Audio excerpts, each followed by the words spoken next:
Bonjour à tous, c'est Yota et aujourd'hui on se retrouve pour un nouveau point météo concernant la tempête Domingos. La tempête Domingos donc qui va frapper la France cette nuit en fait, avec des rafales, vous allez le voir, sur le centre-ouest qui vont être assez puissantes. Donc on va voir tout ça en détail dans cette vidéo. On va vraiment voir absolument tout ce qui va se passer cette nuit. Et donc cette tempête, c'est la deuxième tempête après la tempête Ciarán ou Ciarán. J'ai toujours pas compris quel était son réel nom. Mais donc après la tempête Ciarán qui a fait malheureusement 2 morts en France je crois. Et quelques autres morts aussi dans d'autres pays. Donc voilà, malheureusement c'est triste, paix à leur âme. Et bien maintenant une seconde tempête va arriver sur la France cette nuit. Et elle va balayer le pays pareil d'ouest en est. Donc cette tempête, déjà on peut la voir sur l'image satellite, elle est là, on voit très bien l'enroulement. Alors cette tempête elle vient de très loin, elle s'est formée il y a quelques jours par là à côté du Canada. Et elle est très vite remontée vers la France, enfin elle est passée par-dessus un anticyclone, puis là elle est redescendue en direction de notre pays. Et donc on le voit ici, cette très belle tempête, avec un très bel enroulement. Ici on a le bras tempétueux, et après on a ici l'enroulement, et ici on a donc le cœur avec les averses orageuses dans le cœur de la tempête. Et donc c'est au sud de la tempête, donc ici, qu'il y aura les vents violents qui vont frapper donc cette zone-là de la France à peu près, le sud-ouest, l'Aquitaine, le centre-ouest, donc c'est vraiment ces régions qui vont être frappées par cette tempête. Alors donc on va utiliser bien évidemment, alors non, avant de vous montrer sur AOM, je vais un petit peu vous montrer sur CEP donc ce qui est prévu. Donc ici on voit la dépression avec des isobars assez resserrés qui s'approchent donc de notre pays. Elle s'approche, et donc cette nuit, regardez, elle sera encore très creuse, 965 hectopascales. Et donc cette nuit, on voit les isobars sont très resserrés sur le pays, et donc la tempête frappera la France. Alors vous allez voir que c'est une tempête qui va concerner une plus grosse partie du pays que l'avait fait Ciarán. La tempête Ciarán, c'était surtout une tempête côtière, dans les terres il n'y avait pas non plus de très grosses rafales. Là vous allez voir que cette fois-ci c'est la quasi-totalité de la France qui va être frappée par cette tempête. C'est pour ça que au niveau national ça va être un petit peu plus important que Ciarán, même si il y aura moins de dégâts que Ciarán. Mais du coup, vu que c'est une plus grosse portion du pays qui sera frappée, ça peut quand même être assez dangereux. Donc après cette tempête, ça va être globalement l'accalmie. Elle va après s'évacuer et elle va très vite mourir en fait. Dimanche dans l'après-midi, la tempête va mourir en fait. Il va se décreuser totalement. Et donc après, ce sera toujours un flux océanique sur la France, avec toujours quelques dépressions parfois. On en voit une notamment ici, mais bon, ce sera globalement des coups de vent, des coups de vent pas très puissants en fait. Donc globalement le plus gros est passé, maintenant ça va être de l'accalmie avec voilà, encore quelques dépressions, mais globalement les tempêtes c'est fini, ce sera la dernière tempête cette nuit. Maintenant que je vous ai montré ça, on va pouvoir donc analyser sur le modèle AROM les valeurs de vent. Donc déjà ce matin on a eu un premier passage de la tempête qui a frappé donc la moitié nord. Donc ce premier passage a donné des rafales dans les terres à 80-90 km/h. J'ai pas encore regardé les valeurs qui ont été enregistrées, mais donc ce matin il y a eu un premier passage de cette tempête. Et donc ce soir c'est là où le cœur de la tempête va arriver, c'est là où le plus gros va arriver. Donc dans la soirée déjà, aux alentours de 18h-19h, la tempête va s'engouffrer par le nord-ouest. Alors pas vraiment la Bretagne, cette fois-ci la Bretagne va pouvoir souffler, mais c'est plus vers la Vendée que la tempête va vraiment s'engouffrer, la Charente-Maritime également, un peu la Gironde, et puis les départements un petit peu au-dessus.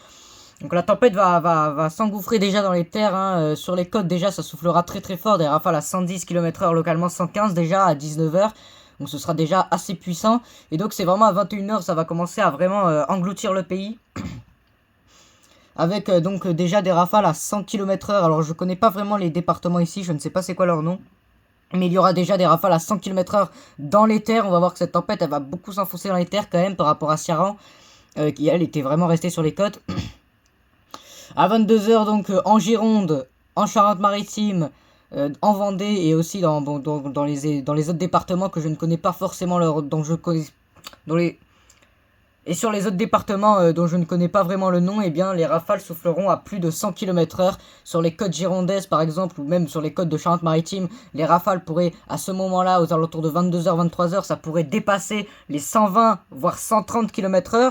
Alors en pointe, cette tempête en pointe bien sûr, donc là vraiment c'est les plus puissantes rafales possibles.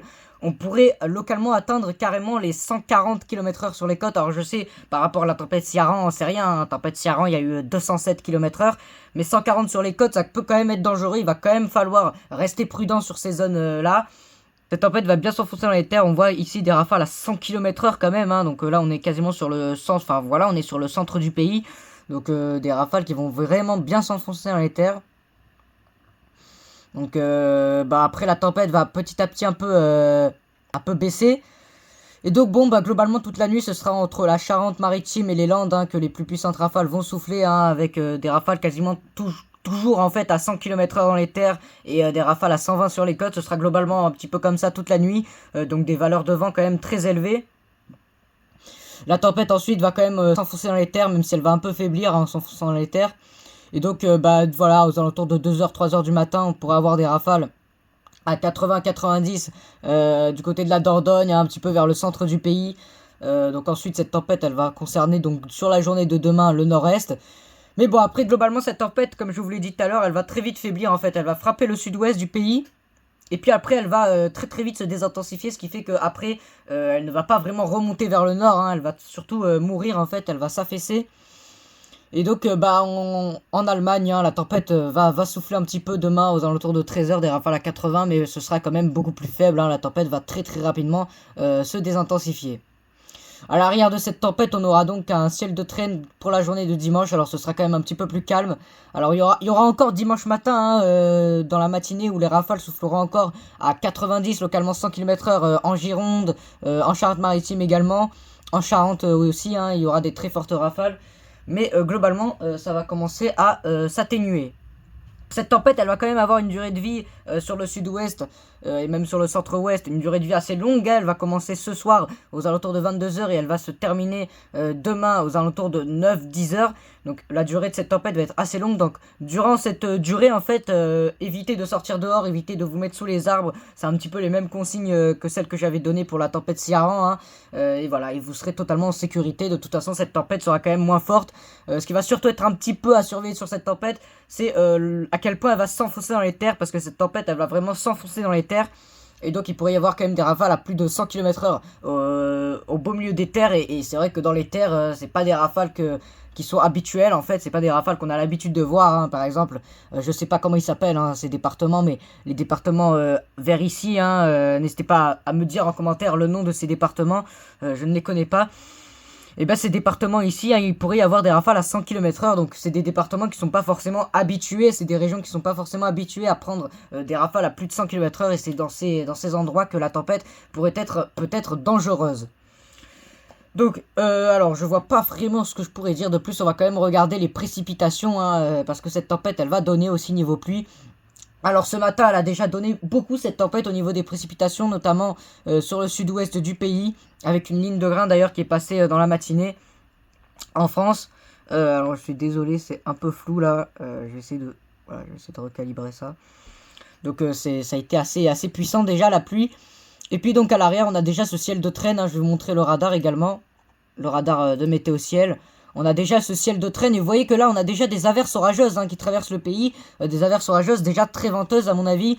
Déjà en dessous des grains on doit atteindre les 80-90 km/h, donc c'est déjà assez puissant hein, dans ces zones là. On a donc le gros paquet pluvieux, le bras tempétueux un petit peu, on appelle ça comme ça, qui donc est en train de traverser toujours la France, hein, on le voit comme ça, après ça doit s'enrouler comme ça. On a toujours de la pluie, hein, et cette pluie elle va être toujours abondante, hein, surtout dans le sud-est. Hein, dans le sud-est, cet après-midi, il risque de beaucoup pleuvoir aussi en soirée. Donc on voit ces averses orageuses toujours très puissantes, hein, notamment ici par exemple. Hein, il y en a une assez puissante ici. On voit tous les éclairs que ça a donné hein, ces dernières minutes. Et donc cette nuit, hein, voilà, hein, ça va être des averses orageuses. Hein, ça va être ça toute la nuit hein, sur la quasi-totalité du pays. Des averses qui seront orageuses donc. Et également venteuse. Alors donc pour la journée du dimanche, toujours des averses orageuses, venteuses, hein, notamment donc en soirée du côté des Landes, hein, où les orages pourraient être un petit peu plus puissants, hein. Ils pourraient aussi un petit peu durer un petit peu plus longtemps. Mais donc globalement cette tempête, alors bon bah voilà, hein, je vois pas ce que je peux dire de plus, hein, j'ai un petit peu fait le tour de tout ce qu'il y aura, je vais un petit peu vous montrer les cartes. Donc voilà, à partir de 18h, l'alerte orange pour les vents violents, les pluies, les vagues submersion va arriver. La tempête, donc les départements qui sont concernés par cette alerte orange sont la Vendée, les Deux-Sèvres, la Vienne, la Charente-Maritime et la Gironde. Alors les Landes aussi hein, auraient pu être en alerte orange, je pense quand même hein, que les Landes aussi ça aurait pu l'être. Et globalement hein, l'Indre également, voilà, donc, voilà du coup je sais maintenant quel est le nom de ces départements. L'Indre également qui va prendre des vents assez puissants. On a également ici hein, des... Alors oui les crues hein, également qui va être à surveiller. Hein. Alors je prends l'exemple parce que bah je prends l'exemple en fait parce que c'est en Gironde, hein, mais il y a la Garonne par exemple qui pourrait déborder hein, dans la nuit, tellement il va pleuvoir et tellement le vent va pousser l'eau. Donc ça va être à surveiller. Alors également les vagues, hein, les vagues vont être à surveiller d'assez près. Je vais vous montrer ça tout de suite d'ailleurs, j'ai oublié de vous le montrer. Mais effectivement les vagues pourraient être assez élevées, sur les cotes 8 à 9 mètres possibles. Donc on serait sur des vagues limite aussi grosses que les vagues de la tempête Ciarán. Cette tempête effectivement va apporter de très grosses vagues, alors notamment sur la côte espagnole hein, où là par contre les vagues seront de 10 mètres hein, donc là on sera vraiment sur des vagues géantes. Voilà, bah moi j'ai fait à peu près le tour hein. Je ne peux pas plus vous en dire sur cette tempête. J'espère que j'ai encore une fois bien expliqué ce point météo. Et donc bah après cette tempête ça va enfin se calmer, donc je vais vous la montrer une dernière fois sur le satellite hein, cette tempête qui est assez belle quand même hein, vu du satellite elle est même très belle. On voit vraiment très bien l'enroulement ici hein, ça part de l'Espagne, on a le bras tempétueux et puis alors là ça s'enroule et puis là vraiment l'enroulement est très beau hein, l'enroulement est très impressionnant de cette tempête, elle est vraiment très large. En tout cas les amis, j'espère que ce point météo vous aura plu, n'hésitez pas à liker, commenter, partager et à vous abonner. Sur ce je vous dis bah, soyez prudents, c'était Yota, à la prochaine.